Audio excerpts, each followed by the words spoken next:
Hey lovelies, thanks for stopping by my channel today. I am very excited for this one. I'm gonna apologize now because it's probably gonna be a little lengthy and a little rambly, but it's just because I'm gonna be talking about one of the things that I love, and that is fragrance. If you guys have been watching my channel, you will know that I did a fall and winter fragrance video and you all really seem to enjoy that. So I thought I would come back with the changing of seasons and we could do a spring, summer fragrance video. I also thought this would be good timing because this video should be going up either right before or during the Sephora spring sale. And since a good amount of these are available at Sephora, this is going to be a good way to save some money if you would like to try one of these out.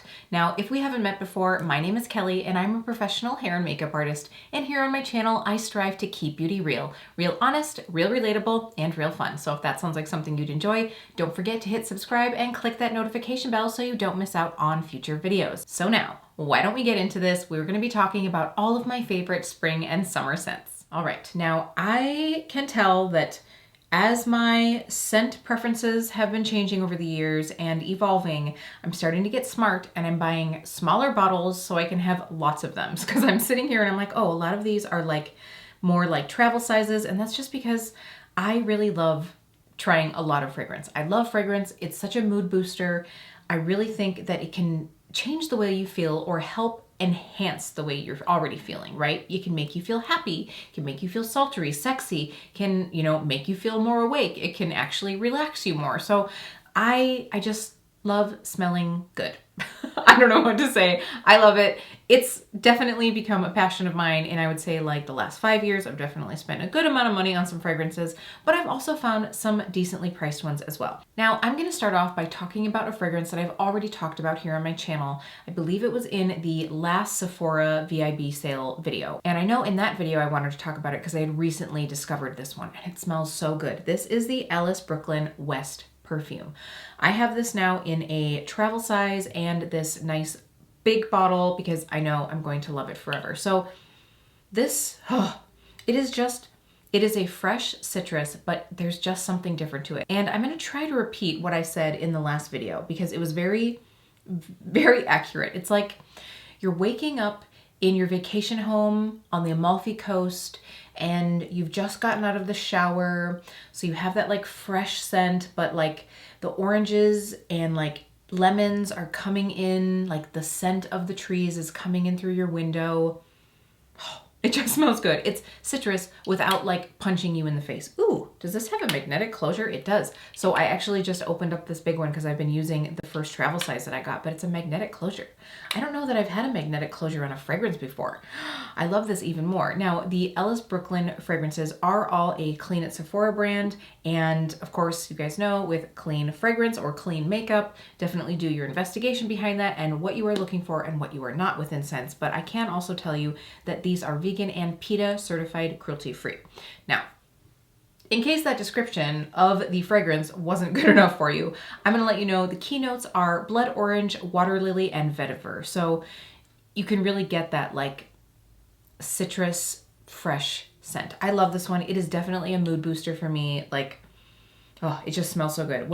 I think when the temperatures heat up a little bit more, this is also going to be a good one that won't be like overly cloying. As I mentioned, I am a hairdresser, so I spend a lot of my time in close proximity to people. So I try, especially when I'm going to work, I try not to wear like overbearing scents because I know that people have scent sensitivity. Now, if I was really considerate, I probably wouldn't wear anything to work, but I guess I'm just not that considerate, but I try to not wear anything that's too cloyingly strong. So this is going to be a good one for that. It does start out with a little bit of that citrus bite, but it dries down to a beautiful fresh note. Now, this fragrance does start off with that like, I guess I would say like a stronger citrus bite to it, but it's not overly cloying. It dries down softly and it's just so nice.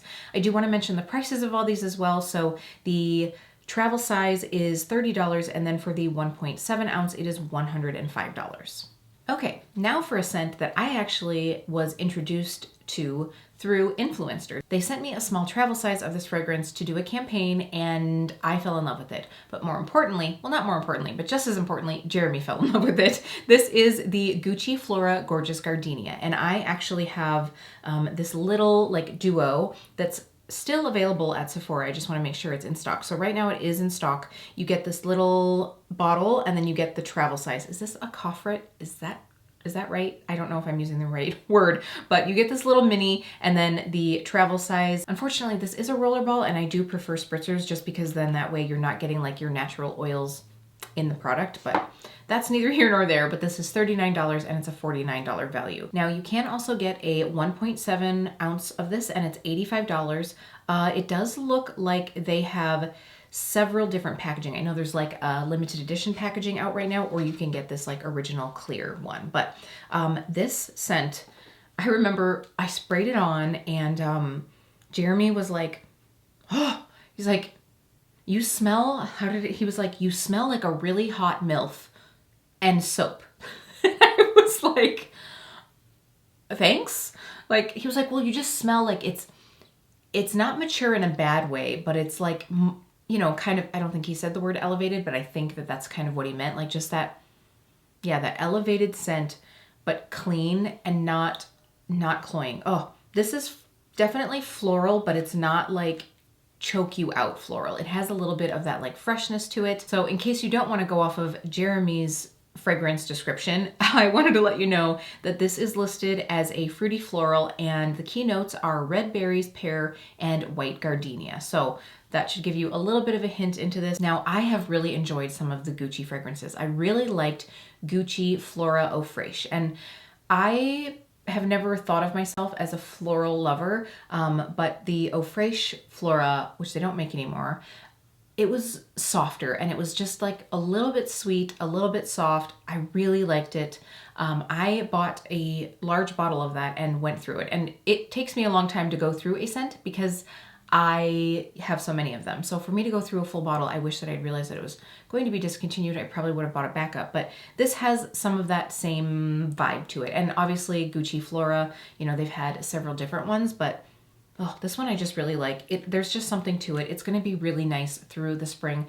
I don't know that I would necessarily, to me, this is too floral to be a summer scent though. Like, I feel like this is one that in the heat, it could get a little bit cloying. So I will definitely have to enjoy this one until, you know, like May or June when the humidity and the heat starts to like pop up here. I don't know for sure because I haven't been able to wear it when it's hot, but I do think that this is one that I won't wear to the salon, and it's also one that I probably won't wear when it gets really, really hot, but it does smell nice. If you like a good, like fresh, fruity floral, this is a great one. All right, since we're talking about florals, I'm just gonna continue on to another one, and this is, first of all, this is almost gone. This is Dolce by Dolce & Gabbana, and I think that this is, I'm just like comparing it to the Gucci, so this one to me is not quite as fresh. This is definitely leans a little bit into a heavier floral, so comparatively, actually, maybe this one isn't as cloying.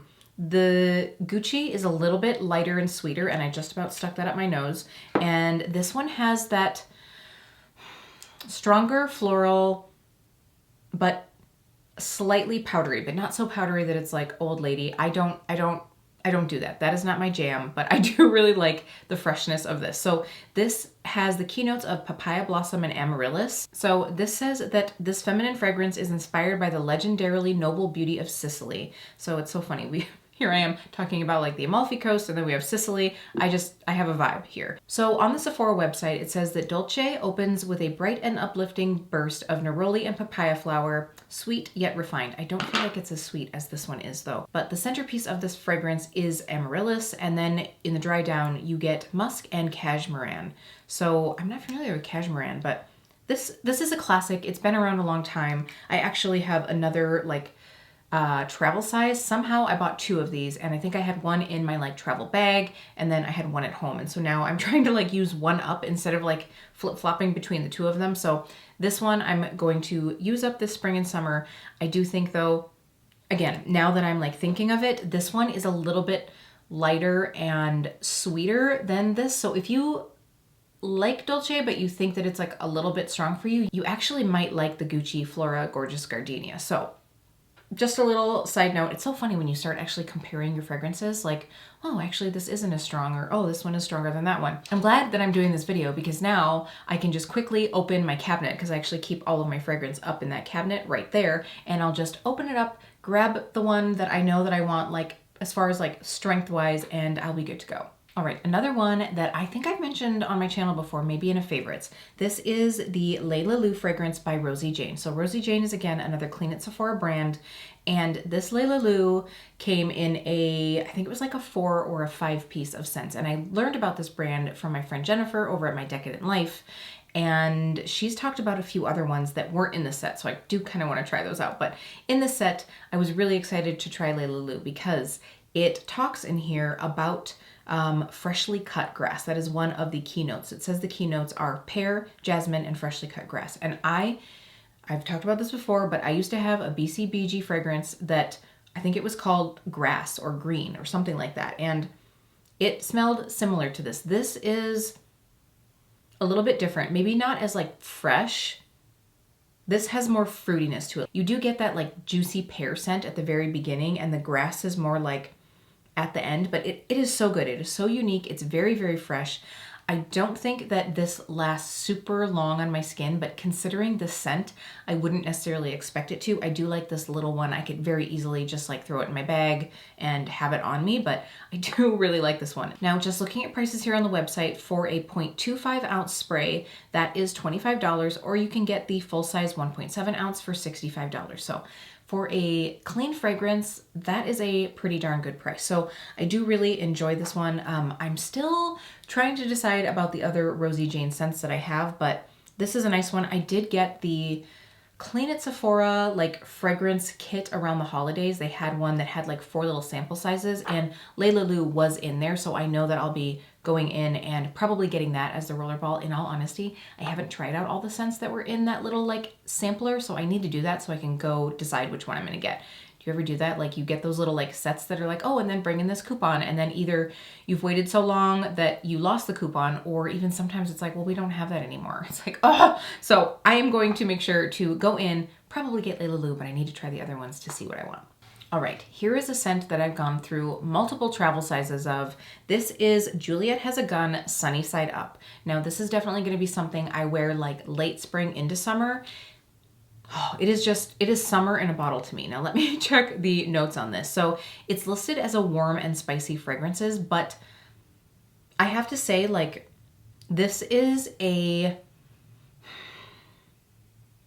it's warm and spicy, but I think a lot of times when you think of that, you think of like cloyingly sweet fragrances maybe you would wear in the wintertime, but this is not that. It almost, oh, it's just like that fresh. I almost said it smells like sandalwood, and I just read that it does have sandalwood in it. So it says that the scent type is cool spices, and the keynotes are sandalwood and musk. So just to read from a little bit of what the brand founder, Romano Ricci, says, I started with the Sandalwood Essence, a woody note with unctuous tonalities. I simply accentuated it with some musks and a jasmine and coconut milk facet. Naturally, yellow became associated with the perfume. For me, the scent is reminiscent of that color. So I think that that's like that sunny side up feel. So to me, you definitely get the sandalwood, but it is very creamy. And so that coconut milk, like this is, it's like if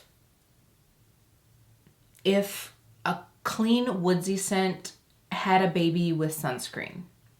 I don't know if that makes any sense, but it is that like sunny, warm scent that you kind of associate sunscreen with without being like pina colada or coconutty. So I really like this one. This is at least my second travel size, and I'm halfway through it. Again, I tend to like flip-flop around so much with my scents that I do find that I just buy travel sizes more often, but I could see having that one in a full size. Speaking of full sizes, the full size, they have 2 bigger sizes. They have a 3.3 ounce for $135, and then they also have a 1.7 ounce for $100. This little guy, this travel spray, is $28. So again, if you know that you love a scent and you're not someone who necessarily like needs 17 of them, I do think that, you know, it's always a better deal to get the bigger bottles. So I'm probably killing myself when it comes down to price per ounce by buying these travel sizes. I just know with a lot of these that they're just gonna go bad before I can use it up. So then I'm really just wasting my money and breaking my own heart. So I do tend to just stick to the smaller sizes, but obviously you're gonna get better bang for your buck the bigger size you go. All right, I was about to say that we're gonna hop over to Ulta now, but I just realized even though this is 2 scents from the same brand, one of these scents isn't available on Ulta. So we're just gonna talk about this one. You can find it on Amazon and also on the brand website, but this is Penrose Sun Saint. Now, Penrose used to be available at Sephora. So I actually snagged some scents from Penrose at a great deal right around the holidays because they were doing like a really good clearance on their products. And I was like, oh my gosh, is this company going out of business? But it's not because Ulta picked it up and they are still available on their own website.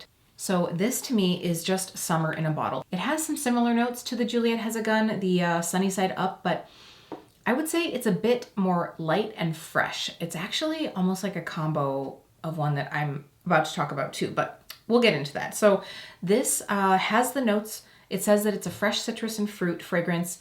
The top notes are lime, eucalyptus, mandarin, and yuzu, which I definitely think you do get that like lime instantly, but it's not like overly cloying like margarita scent. It's almost like that effervescence that lime, like that sparkly feel. Does that make sense? A sparkly scent. And then you get sea salt, cashmere musk, and violet. And then the dry down is coconut wood and sandalwood. So this definitely starts off with that more like fresh effervescent feel, and it dries down a little bit creamier, a little bit softer, sort of that like I just got done at the beach. Like I could totally see this being something that you spray on to either go to the beach or like you're on vacation and you've been out at the beach and you just want to like refresh before you go to dinner. This I could see like just like sea salt in your hair and like, yeah, it's just a vibe. So I really do like this. This full size for 1.7 ounces is $77. All right, now the other Penrose scent I want to talk to you guys about is Secret Genius. And I do think that this is a fragrance that really like tiptoes the line between like fall, winter, and spring, summer. Now, first of all, you can wear whatever you want, whenever you want, but this is sweet and gourmand, but in a like light, refreshing way. So Secret Genius definitely has this cult following. I did notice that on Sephora, if you were a shimmer lover, they have like a shimmer body spray that's on like really good discount still, but I don't really do that, so I did not get that one. But this has, like I said, that sweet scent to it, but it's not overly cloying. It's like nice and creamy. So this is listed as a warm and spicy fragrance. Again, this is on Ulta, and the little like spritzer here is $28 or the full size for $77. And it says a sweet gourmand. The top note is Madagascar vanilla. You have the middle note is caramel and the base is sandalwood. So I have a thing for sandalwood in the spring and summertime. And I think that that's what gives this more of a spring summer vibe to me. Like sandalwood isn't necessarily something that I go towards in the winter, but just that like the sweetness and the sandalwood together is incredible. I definitely get a little bit of that caramel. Like, oh, it smells so good. By the way, do you say caramel or do you say caramel? I think I usually say caramel. I wish I said caramel because that just sounds like bougier, but I say caramel. What can I say? Caramel. That's what I can say. Anyway, wow, I think it's all this like scent sniffing that is like making me lightheaded, but this is a really nice one if you like a sweeter scent but you don't want something really cloying for the like summertime. I think you could still get away with this in the summer. It's just, it has that, oh, it just has that creaminess to it. I don't know how to explain it. It just has that like not too sweet. It is definitely more of that like youthful sweet, but it's not like pink sugar sweet. It's not like cotton candy. It's a little bit more grown up. Here is one that is kind of unique and I'm not sure where to put it. I honestly use it as a layering product a lot of the time. I've talked about this brand before. This is Commodity and this is the fragrance Book. Now this, it truly smells, it smells like a book. I don't know how to explain it. If you love the smell of like a good paperback book or a library, you are going to really enjoy this scent. And I know I've smelled, is it In the Library by Replica. This smells more true to a library, maybe a little bit more peppery, but it definitely smells like that smell. Now, I would say that all the commodity fragrances are fairly unisex. Now, I could definitely see this fragrance tiptoeing that line between feminine and masculine. Now, on the commodity website, which is where you have to get these scents now, I used to get them at Sephora, but on the website it says, this crisp, woody fragrance tips its hat to the Hemingways and Fitzgeralds of the world. And it talks about, it's a complex blend of sparkling bergamot, spicy cypress, and creamy sandalwood. Sandalwood again, see? So this says that the top notes are Virginian, cedarwood, bois de rose, eucalyptus, and bergamot. And then the mid notes are Alaskan cypress, amyris, and amber. Didn't we have amyris in another one of these? I believe so. And then the base notes are musk, sandalwood, and velvet. So this, I know I talked about bois in my fall and winter fragrance, and this, I tend to layer the two together, but this just has like a peppery freshness, but when you first smell it, you get that like woody scent. It can smell really clean, but depthy. I'm not sure how to explain it. It's something that you have to smell for yourself. Wow. I don't even know if this video is helpful. Hopefully you guys can kind of look these up and see what you think. This has 5-star reviews out of 250 of them. So if you're not understanding from me, maybe you can understand from somebody on the website. Now, I'm gonna take this moment also to talk about a commodity fragrance that I haven't been wearing, but that I've been loving that Jeremy has been wearing, and that is commodity wool. So I actually bought this fragrance for myself because it's like that really like unisex, clean scent with a little something, but I let Jeremy borrow it and it smells way better on him. And every time I like cozy up next to him, I'm just like, oh, you smell amazing. What are you wearing? Every time recently it's been wool. So I want to share this one with you just in case this is something you want or you want to get your significant other. So this says, this woody fragrance captures the warmth of a perfectly cozy sweater. Like cashmere, it provides the pure indulgence of soft, sensual textures, caressing the skin with notes of rich amber, earthy vetiver, and sweet bourbon vanilla. So doesn't that sound like very complex? That is one thing that I love about the commodity fragrances. They are unique because I feel like they are so different, but also they almost like, you get that first note and it's very crisp and precise. Like you get that like first initial ooh, but then like, it's like, oh, but wait. Anyway, speaking of the notes, so the top notes are mandarin, grapefruit, and apple. The mid notes are basil, fresh ozone, cedarwood, lavender, and armoise. And then the base notes are amber, Haitian vetiver, gray musk, and bourbon vanilla. So that's really interesting because I don't get a lot of the vanilla, but I do get some sweetness. So I'm wondering if that's what I'm getting from this, because it's like this very rich, complex, yet crisp scent. It is so good. I really enjoy it. I don't have it in here to show you. It looks just like this, but it says wool. Jeremy has it on his dresser right now. By the way, I do want to mention that these are $105 for the full-size bottle or $26 for the travel spray. Now, I see that they do have several different sampler sets. So they have like a set that has a few mini samples. They have several sets that come with 3 roller balls. But I'm also seeing here that they have one called the Portfolio, and it looks like right now it's sold out, but it says it's coming soon, so hopefully. But it has 15 of the mini fragrances, so I think that would be so interesting. Like, I am telling you, commodity makes some of my favorite fragrances. Gold is a good one as well. That to me is more like fall and wintry, but oh, I just love them all. I truly am sad because I discovered this brand right before they left Sephora, and while I'm happy that someone actually bought the brand and picked it back up again, I just wish it was a little bit more accessible because we do like to smell scents. So if you are a commodity lover as well and you know of somewhere that you can do that, let me know. Okay, that's it. That is all my favorites for spring and summer. I definitely have more perfume than the ones that I've shared for the spring, summer, and my previous fall, winter, which by the way, I will link that up here in case you want to check that out. If you feel like you're someone that is just looking in general and you want to see what some of my other favorite scents are, but I definitely have more than the ones that I've listed. I just wanted to give you guys a bit more of a curated collection of ones that I just wanted to give you a bit more curated collection of ones that I truly love and either have been using for quite a while, or I know that I would definitely run out and repurchase once one is empty. I also did not mention anything that you can't get anymore, just because I just find that to be a waste because it's not really something that you can find. I do have a couple of those, but I didn't want to tease anybody with those. So Anyway, I hope you did enjoy this. I know that like fragrance descriptions can be kind of tricky, and what I would recommend that you do is, again, if you can, smell a sample, but I know that's really hard, especially these days, but maybe just go on and look at some reviews, definitely like read through the notes. I think most of us have 1 or 2 fragrances that we love, and I would check the notes of that. If you aren't sure what are the notes in your favorite fragrances, then you can kind of know what to look for. If you're looking for something like similar but different, it's like a little bit of something you know you love with a little extra sprinkle of something new, right? So again, I want to thank you guys for hanging out with me today. I really do appreciate you taking the time. It means a lot to me. If you did enjoy this video, don't forget to give it a like on your way out, share it with a friend who loves fragrance as well, and I will see you really soon.